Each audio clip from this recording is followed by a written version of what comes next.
Saan napupunta ang ating ibinabayad sa kuryente? Itinatadhana ng Republic Act 9136 o Electric Power Industry Reform Act of 2001 na mas kilala bilang EPIRA Law ang unbundling of rates upang malaman kung saan napupunta ang binabayadan natin sa kuryente. Generation Charge. Ito ay pass-through charge na ibinabayad sa mga kakontratang Independent Power Producers o IPPs o mga planta na nagsusupply at binibilhan ng kuryente ng isang electric cooperative. Transmission Charge. Ito ay pass-through charge na ibinabayad sa National Grid Corporation of the Philippines o NGCP na namamahala at nag-ooperate ng transmission lines kung ito ay sakop ng main grid, o sa National Power Corporation Small Power Utility Group bilang sila ang namamahala ng 69 kV transmission line sa mga isla. System Loss Charge. Ito ay halaga ng mga nawawalang kuryente sanhi ng technical losses o nawawalang kuryente sa distribution lines, at non-technical losses o nawalang kuryente sanhi ng illegal na koneksyon, pagnanakaw, depektibong metro, maruming linya at iba pa.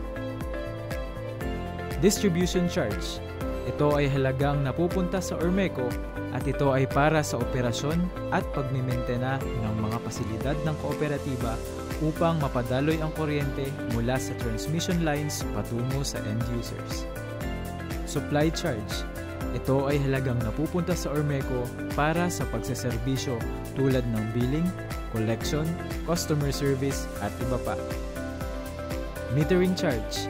Ito ay halagang napupunta sa Ormeco para sa pagbabasa, operasyon at pagpapanatili ng maayos na kondisyon ng mga metro ng kuryente.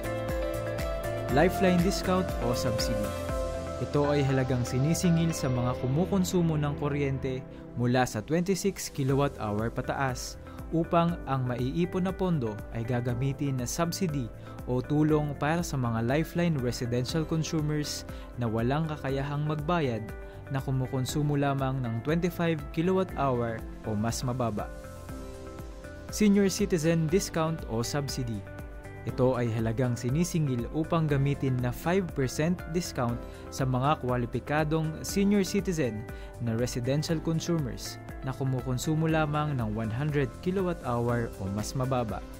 Ito ay batay sa Republic Act 9994 o Expanded Senior Citizens Act of 2010. Value Added Tax.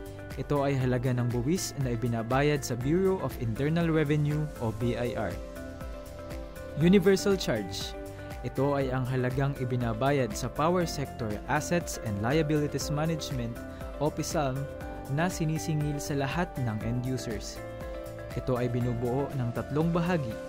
Una, Missionary Electrification Charge para mapadaloy ang kuryente sa mga isla at liblib na lugar. Pangalawa, Environmental upang mapangalagaan ang kapaligiran tulad ng watershed areas na pangunahing gamit sa hydroelectric plant. At pangatlo, NPC Standard Cost o halaga na sinisingil upang ipambayad sa utang ng NPC o National Power Corporation. Para sa inyo pong kaalaman, ang distribution, supply at metering charges lamang ang napupunta sa Ormeco na kung atin pong kukwentahin ay nagkakahalaga lamang ng piso at 77 sentimo kada kilowatt hour.